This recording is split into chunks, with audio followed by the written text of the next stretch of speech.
Welcome back, ladies and gentlemen, to Bitcoin Wells channel, Canada's non-custodial Bitcoin company. And forefronting this industry, joining us today, Chief Executive Officer Adam O'Brien. Welcome, sir. Hello, thank you. Thanks for having me. Always a pleasure, and Happy New Year, brother. We got lots to dive into today. You guys are in a fascinating industry, and we're going to break down the company in a later video. We're going to dive into the financials, but I want to roll back just a little bit to kick this video off. I want to get to know a little bit more about you and the board members. So first and foremost, man, what led you to Bitcoin? Well, what experiences and where was that aha moment that made you get involved in the cryptocurrency industry? Great question. I found Bitcoin in 2013, and I had, I think, a very similar reaction to most people when they first hear about Bitcoin. It was like, oh, look at that. What kind of fake internet money are we dealing with here? And at the time, it had just hit an all-time high of $100.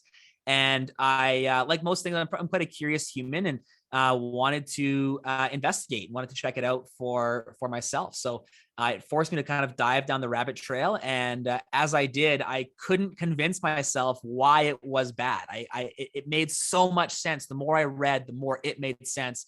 And after about a month or month and a half of research, I decided, okay, I better try and buy some Bitcoin. I better figure out how this looks. And eventually ended up buying a Bitcoin, which was awesome. And I had a horrible experience. I had to meet a guy in a back alley. There was like no opportunities for like safe, easy ways to buy Bitcoin. And as a result, it left me feeling quite like uneasy and weird. And so I decided that I could do it better.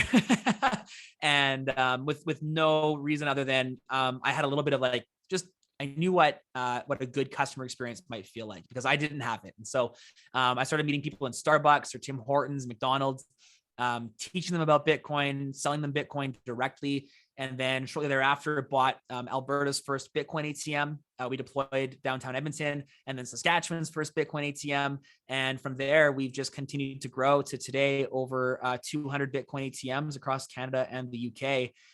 We've got 4 in-person offices that you can go and visit and learn about Bitcoin and buy Bitcoin in a safe way. And then, of course, our online platform here coming up right away, the ability to buy and sell Bitcoin non-custodial, which means direct to consumer, right from the comfort of your own home. So pretty exciting journey. And, I've been in this space now nearly a decade.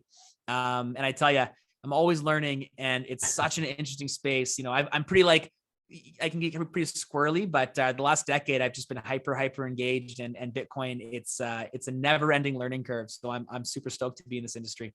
Yeah, for sure. That's awesome. Thanks for a lot of those insights and clarifications for sure. Do you want to just touch base on some of the team you work with, the experience they bring? And I got Alan as CFO, Dave, a lot of the board of directors.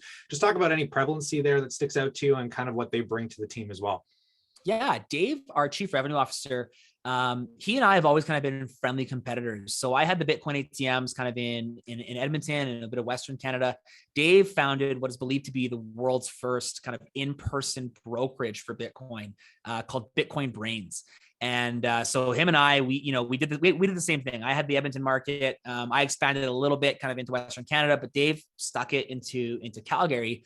And out of the blue, Dave kind of called me one day and said, "Hey, I've got this idea for this Bitcoin ATM platform." And I had already started it like weeks before. It was basically just a concept at that point. And I said, "Wow, yeah, we're like hyper aligned there. Why don't we do this together?" And then I also said, "By the way, I'm thinking about taking what was at the time Bitcoin Solutions, what is now Bitcoin Well, public. Why don't you join the team? Help us go public. Use your experience and your contacts in the kind of in the corporate industry and in the blockchain space, and kind of help us do that." And so he joined, and together him and I have over 2 decades of Bitcoin experience. Probably, some of the most in the country.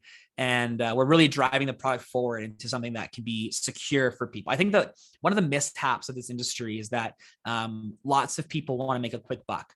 And it really is our duty to like, hey, that Shiba coin that you're buying, or this like crypto casino that you're playing in, like do it, right? Play in the risks if that's what you want to do. But don't confuse it with Bitcoin. And I think that our primary driver as educators in the space is to make sure that our users are safe, and that we have a safe platform for them to use. And then of course, Alan, our CFO, the addition of him He comes from Neo, a fintech company in Alberta as well. And that really highlights kind of where we're looking to go. Our product here, of course, is giving customers the ability to buy and sell Bitcoin. But at the core, we're looking to really, our product is something that gives our user the convenience of modern banking coupled with the security of Bitcoin. It truly is financial technology and revamping the way that consumers use money. So having him and his experience, 10 years of banking and 2 years of fintech, that's the holy grail for a Bitcoin company, man. So we're super, super stoked to have Alan on board as well. Yeah, man, your excitement makes me want to ask about 10 billion questions here. So what we're going to do is we're going to come back and we're just going to make a specific video strictly surrounding exactly what you guys are doing and divulging all that we can within that video. So if that's something that would interest you guys, consider subscribing for those future updates as the news comes down the wire as well. And also let us know what you think in that comment section below, and we could bring it up to Adam in the future and maybe do an investor Q&A. But on that note, I really appreciate you coming out, Adam. Thanks so much for this introduction. Amazing. Thanks so much. Always a pleasure. Stay cool, stay awesome, folks, and I look forward to catching you in the next one.